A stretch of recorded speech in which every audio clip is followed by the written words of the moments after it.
An Australian individual, who goes by the name Dan Saunders, managed to swindle a major bank out of over $1.5 million, indulging in a lavish lifestyle as a high roller. It's quite astonishing to conjure up such a substantial sum, seemingly out of thin air, and then freely spend it. Picture stumbling upon a glitch in a bank ATM that grants you access to unlimited funds, even funds that aren't rightfully yours. In such a scenario, the ethical decision would be to report this flaw. However, our tale today revolves around someone who faced this exact dilemma and opted for a different path. Seduced by the allure of immediate wealth, he chose to exploit this vulnerability, accumulating a vast fortune over time and eventually becoming a millionaire. We'll delve into how his scheme unraveled unexpectedly in the end, so be sure to stick around for the whole story. This saga unfolded back in 2011 in Australia, with our central figure being Dan Saunders, a resident of Melbourne, one of the country's bustling metropolises. Dan was employed at a casino, where he crossed paths with a woman who would later become his fiancée. However, this woman relocated to a smaller Australian town called Wangara. With a population of approximately 30,000 residents, Dan felt a deep connection to his fiancée, prompting him to follow her to the same city, despite not yet being married. Upon arrival, he needed to secure employment to sustain himself. Initially, he juggled various jobs, ranging from cleaning to waiting tables, until he eventually found a position at a local bar. One night in 2011, after wrapping up his shift at the bar and closing up for the night, Dan typically joined friends for drinks, a routine he enjoyed after work. On this particular occasion, he was accompanied by his close friend Mark, and they patronized a hotel bar where they indulged in drinking. As the night progressed, Mark decided to head home, leaving Dan alone. Although it was well past midnight, Dan's desire to continue drinking led him to remain at the bar. However, upon reaching for his wallet to place an order, he discovered it was devoid of cash, and with Mark gone, he had no means to settle his tab. In his inebriated state, Dan set out to find an ATM, eventually stumbling upon one operated by the National Australia Bank NAB, where he held an account. It was 12:10 a.m. when Dan attempted to withdraw funds. He inserted his savings account card into the machine, only to find a zero balance. Left with no other option, he resorted to his credit card, aware that it carried a maximum borrowing limit. Despite being close to this limit due to previous expenditures, Dan decided to check his balance. Upon insertion, the screen displayed a negative balance of $11,995, leaving him with a mere $5 of available credit. Before reaching the maximum limit on his credit card, in his intoxicated state, Dan decided to attempt a $200 transfer from his credit card to his savings account. He inputted the amount and confirmed the transaction on the ATM. Normally, the machine should have declined the transaction due to the credit card being near its limit, which left only $5 available. Indeed, an error message appeared on the screen, indicating the transaction's failure, and the ATM ejected the credit card. Typically, a sober person would retrieve their cards and leave, understanding the failed transaction. However, despite the logical impossibility of transferring $200 from a credit card already at its limit, Dan, under the influence, proceeded to insert his savings account card into the ATM to check if the transfer had gone through. Although his savings account was expected to show a zero balance, the machine oddly didn't display any balance at all, leaving Dan perplexed. Ignoring this anomaly, he proceeded with a $200 withdrawal, expecting an error message or insufficient funds notification. Surprisingly, the ATM dispensed $200 in cash, seemingly out of nowhere, implying that the funds had indeed been transferred from the credit card to the savings account, despite the credit card's supposed limit. Drunk and unfazed by the peculiarity of the situation, Dan didn't. Wondering how this improbable sequence of events occurred, Dan's mind was fixated solely on returning to the bar for more drinks. Thus, he pocketed the money and lingered at the bar until around 12:50 before heading home. Caught in heavy rain, he sought shelter and found himself once again in front of the same ATM from which he withdrew $200 earlier. Taking refuge under its cover, despite his inebriation, Dan began contemplating the bizarre incident. How could the machine dispense $200 when he shouldn't have been able to transfer any amount from his credit card? In a spur-of-the-moment decision, he decided to replicate the same action. Initially, he tried using his savings account card, encountering the same issue of the balance not being displayed. Undeterred, he then attempted to transfer $200 from his credit card to the savings account, resulting in the familiar error message and automatic ejection of the credit card. Persisting, Dan reinserted the savings account card, proceeded directly to the withdrawal option, and confirmed a $200 transaction. Remarkably, the machine dispensed $200 in cash once again. Encouraged by this success, he repeated the process with larger amounts, $400, $800 in each time. The ATM complied, dispensing the requested funds despite his accounts being empty. By the end of the night, he had withdrawn approximately $2,000 and returned home with a wallet full of cash. Exhausted, Dan retired to bed and fell asleep. The following morning, he initially dismissed the events as a dream until he opened his wallet and beheld the $2,000. Realizing it wasn't a dream, he decided to check his bank balances, only to find his savings account still at zero and his credit card displaying a negative balance of $1,995 just as before. It seemed as though the accounts remained unaffected by the withdrawals, as if he had withdrawn $2,000 out of thin air. Dan decided to wait, anticipating a response from the bank or possibly law enforcement. However, a day passed without incident. On the subsequent morning, over 24 hours after the withdrawal, Dan, upon waking, immediately checked his account balance and realized he needed to contact the bank. Dan requested a statement to check his balance and was surprised to find that his savings account now displayed a negative balance of $2,000, while his credit card remained at a negative balance of $1,995. The withdrawals he made had resulted in a negative balance in his savings account, indicating that the system had corrected itself. Despite the unusual occurrence, the $2,000 he withdrew from the ATM had transformed into a debt in his account. However, what struck Dan as odd after reviewing the statement was that the transfers he made didn't appear. The statement only reflected the increase in the savings account balance to $22,000 without acknowledging the source of the funds. Although he should have returned the $22,000 to cover his debt, upon seeing the cash in his wallet, Dan opted to keep it, preferring to have money on hand rather than a zero balance in the bank. Even if it meant his account remained in the negative, he proceeded to go shopping, purchasing household items and even a new refrigerator, and later treated his friends to drinks at the bar where he worked. By the end of the day, he had only $300 left from the $2,000. Instead of returning it to the bank to alleviate some of his debt, he chose to gamble it, hoping to recover the amount he spent and settle his debt.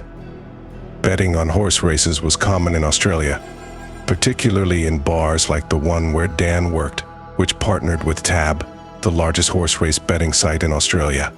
Dan decided to wager the remaining $300 on horse races. Unfortunately, he lost all $300 by the end of the day, returning home empty-handed and deeper in debt to the bank. Now faced with his predicament, Dan pondered his next steps. Reflecting on that fateful night when he managed to withdraw $2,000 from the ATM, Dan, despite his struggles with drinking and gambling, possessed a certain intellect and a keen interest in understanding technical systems. While not a hacker, he harbored a curiosity about system operations. Recalling the events, Dan pinpointed a crucial factor: the timing of the withdrawal, which occurred after midnight. Intrigued, he decided to replicate the action a few days later. After completing his bar shift, he revisited the same ATM. Initially, he checked his savings account balance, which showed $22,000. Then, he inserted his credit card, which still displayed a negative balance of $1,995. Undeterred by his credit card's near maximum limit, Dan attempted to transfer $1,000 from it to his savings account, resulting in the familiar error message and card ejection. Surprisingly, Checking his savings account revealed a negative balance of $11,000, indicating the credited transfer from the credit card, a seemingly impossible occurrence.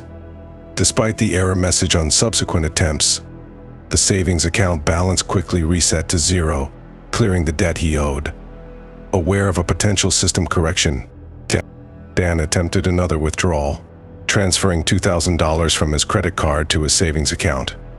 While the error message persisted, the savings account displayed a balance of $2,000 which he withdrew, resetting the account balance to zero. Returning home with an additional $2,000, Dan knew the system might eventually correct itself and was keen to monitor the situation. Upon contacting the bank the next morning, the balance remained zero. Throughout the day, despite repeated inquiries, the balance persisted.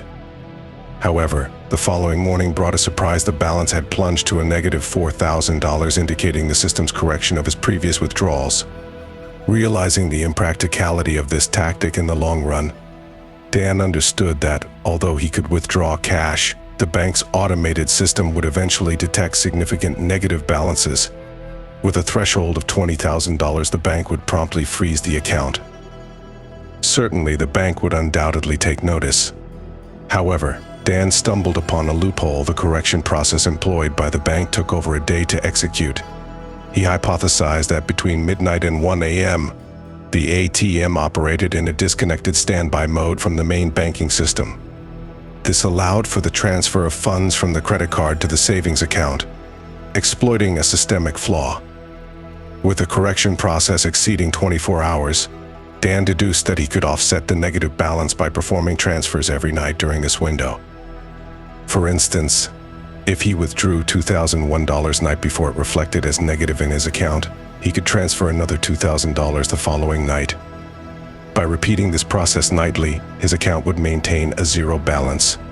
This strategy necessitated continuous transfers and withdrawals to incrementally adjust the total amount. For instance, if Dan withdrew $10,001 night, the subsequent night he would need to transfer $20,000 to offset the previous $10,000 withdrawal. This cumulative process demanded precision. Any missed night would reverse the gains, rendering the accumulated funds negative in his account. Interestingly, the ATM permitted transfers of six-figure amounts, allowing Dan to transfer up to $999,000 in one transaction. However, consistency was key. Failure to perform transfers nightly would swiftly reverse his gains. For instance, if he had withdrawn a total of $100,000 over several nights, his account would promptly reflect a negative $100,000 balance, prompting immediate action from the bank.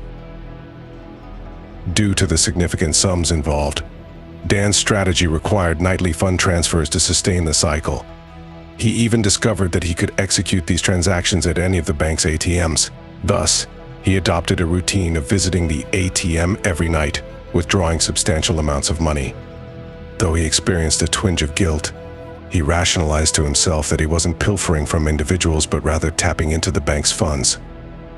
Dan perceived the bank as an unscrupulous institution that exploited people's money, justifying his actions on these grounds.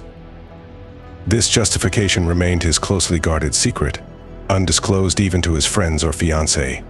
Within the first week, he had withdrawn approximately $20,000, indulging in treating his friends to drinks and betting on horse races. Encouraged by his friends, he reveled in his newfound financial freedom, often boasting about his betting successes.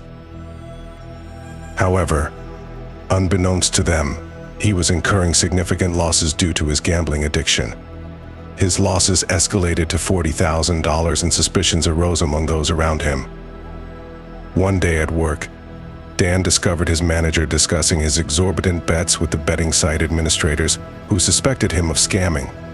They speculated that he was accepting bets without depositing the corresponding amounts in the safe.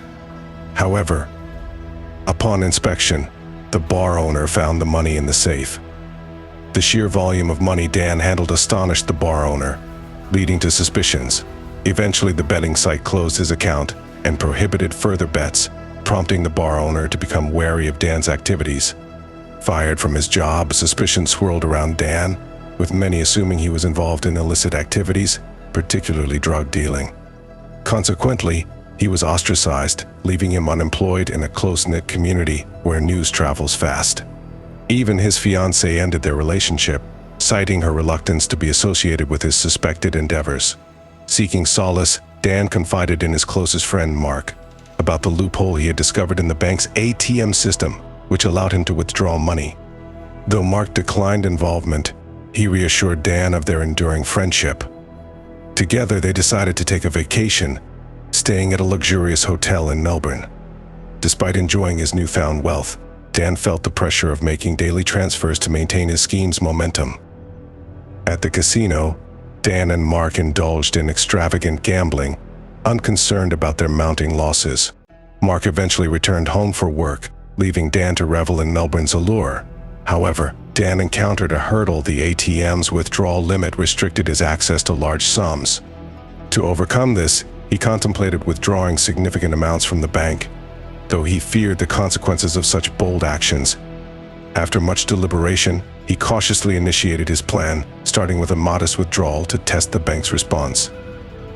With trepidation, he entered the bank and successfully withdrew $1,000, gauging the teller's reaction. As he nonchalantly inquired about his account balance, the teller confirmed a balance of $537,325, leaving Dan cautiously emboldened. Buoyed by the success of his earlier transactions, Dan proceeded to withdraw larger sums from the bank. He effortlessly withdrew $20,000 on his next visit, encountering no issues during the transaction. Emboldened, on his third visit, he opted for a substantial withdrawal of $100,000. As the teller disappeared inside, presumably to seek managerial approval, Dan's nerves were on edge, fearing detection and police intervention. However, after a tense wait of about 15 minutes, the teller returned with the full amount in cash, granting Dan unrestricted access to larger sums beyond the ATM's limitations. Despite his success, Dan harbored a deep-seated conviction that his deception would eventually be exposed. Determined to make the most of his ill-gotten gains while he still could, he summoned a group of friends, including Mark, urging them to take time off work to join him in extravagant indulgences. Promising luxurious accommodations, fine dining experiences, and unprecedented adventures, Dan's friends, initially taken aback by his proposition, eventually acquiesced. With two friends privy to the scheme and the third opting for blissful ignorance, the group embarked on a lavish spending spree, traveling in limousines and even helicopters for outings. Dan, known for his generous nature, spared no expense, frequently treating everyone they encountered to lavish feasts and celebrations, often footing the entire bill himself. His generosity knew no bounds, as he showered his friends and strangers alike with gifts, paid off their debts, and fulfilled their wildest desires. From impromptu street performances to chance encounters with an elderly couple dreaming of a Hawaiian vacation, Dan's largesse knew no bounds, as he handed out thousands of dollars in cash to those he deemed deserving. To fulfill their dream of visiting Hawaii, Dan undertook another charitable act by accommodating homeless individuals or those without shelter in luxurious hotels for the night. This not only brought him a sense of fulfillment, but also helped assuage his guilt. He might have seen himself akin to a modern-day Robin Hood, redistributing wealth from the affluent to the less fortunate. However, Dan's generosity extended beyond the marginalized. He spared no expense when it came to indulging himself and his friends. From upscale shopping sprees to extravagant dining experiences, Dan spared no expense, often footing the bill for entire restaurant patrons, despite their financial status. Despite his opulent lifestyle, Dan remained committed to his nightly ATM transfers, setting alarms as reminders. Over 4 months, he managed to withdraw over $1 million.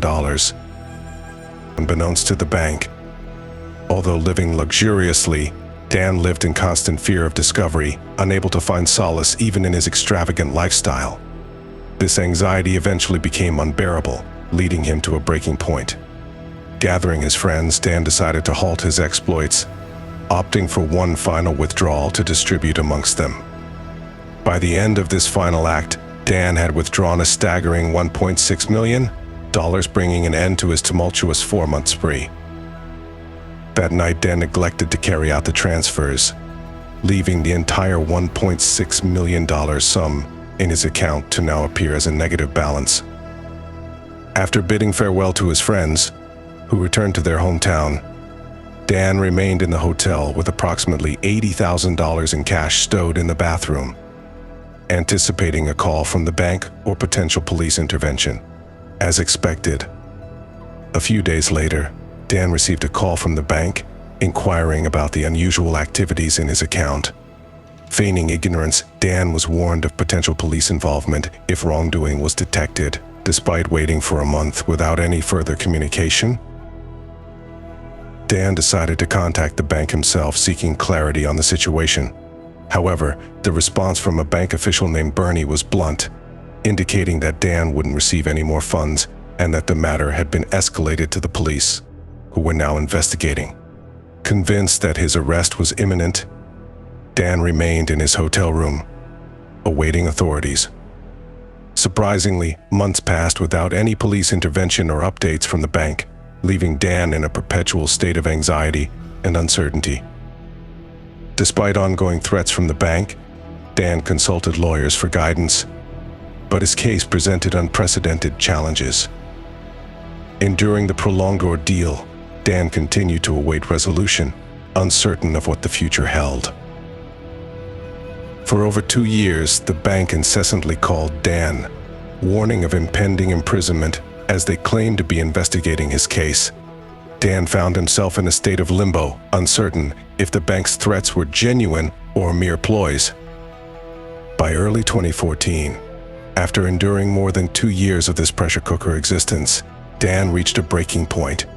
He could no longer bear the psychological strain of living under constant threat, neither fully free nor imprisoned. Desperate for closure, Dan decided to take a bold step. He turned to the media, hoping to force the bank's hand and bring his ordeal to an end. Initially, Dan approached a leading Australian newspaper, sharing his story in detail. Despite the intriguing nature of his narrative, the publication of his story failed to elicit the anticipated response from the bank. Undeterred, Dan escalated matters by reaching out to a popular television program called Current Affair. This well-known show agreed to feature Dan's story, conducting a week-long filming session to document his extravagant lifestyle funded by the bank's money. After weeks of anticipation, the episode aired. But to Dan's dismay, instead of compelling the bank to respond, the show announced an arrest warrant for him, labeling him a fugitive. Dan was shocked and bewildered by this sudden turn of events. He watched in disbelief as the program portrayed him as a fugitive, a narrative fabricated for dramatic effect. To add insult to injury, one of the show's producers casually emailed Dan, seemingly oblivious to the chaos they had caused. Dan sensed a deeper deception at play and decided to confront the situation head-on. When he visited the television station as instructed, he was ambushed by photographers and promptly arrested by a police officer, all while the cameras rolled. It soon became clear that the arrest had been orchestrated by the television show's producer, who had enlisted a police officer acquainted with Dan to stage the arrest for the program's finale. Dan, now in police custody, was shocked by this revelation. Despite his cooperation and proactive engagement with the media, he had fallen victim to a manipulative narrative spun for entertainment purposes.